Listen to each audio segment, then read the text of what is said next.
Özkan Bey, hayırlı günleriniz olsun. Merhabalar. Sana Diyanet İşleri Başkanımızın, ikinci başkanımızın, Diyanet Vakfı'nın selamı var.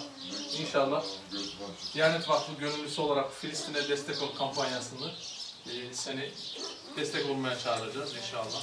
Ya Allah'ım bismillah. Allah utandırmaz. Filistin kampanyamız var. Filistin'e Onun destek hakkında da Filistin'e destek, Filistin'e umut ol adına.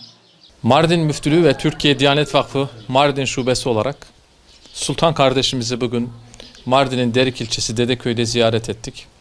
Kendisini Türkiye Diyanet Vakfı gönüllüsü olarak bütün Türkiye'mizdeki bütün milletimizi Filistin'e destek ol kampanyasını kendisi de bizzat içerisinde olarak buradan Mescid-i Aksa'mıza, Müslümanların ilk kıblesi, Peygamber Efendimizin miraca yükseldiği Mescid-i Aksa'ya sahip çıkmamız gerektiğini ve oradaki Müslüman kardeşlerimize elimizden geldiği kadar fedakarlık yapıp destek olmaları için bütün kardeşlerimize buradan çağrımızdır.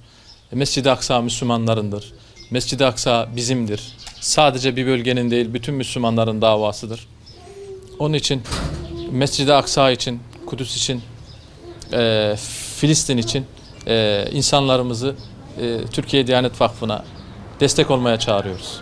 Mescid-i Aksa burada tüm Müslümanların ilk kıblesi olarak Filistin'de yer alıyor. Bunun için İsrail'e kınıyoruz. Yani Filistin sahipsiz değildir.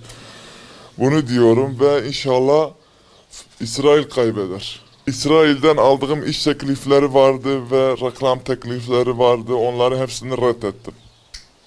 Mescid-i Aksa'nın hatırına hepsini reddettim. Kabul etmedim yani. İsrail kötü Filistin لمسجد يقصى شبونا مسجد يقصى أم تبدأ بسلمانة أم إسرائيل أم قناميش ذكان وإن شاء الله اشترك خدي تعالى وإسرائيل يخببه ويتما يهودية يخببه أما قناميش ذكان مسجد يقصى قبل سلمانة يعوله شبونا ويهاوي أم قش بزمان الخوال مالي الخوال أم قش تبكي أخوة ددن إسرائيل وإنشالله قد تعالى أبابي قشلاري وإيش عثمان داخل وإسرائيل يخبك وإسرائيل مر تكليفة إشهات إيه رقلامات إيه تلفزيون قالك تكليفات شبونا خاطرة مسجد يقصى وشبو خاطرة فلسطين ما قبول نكر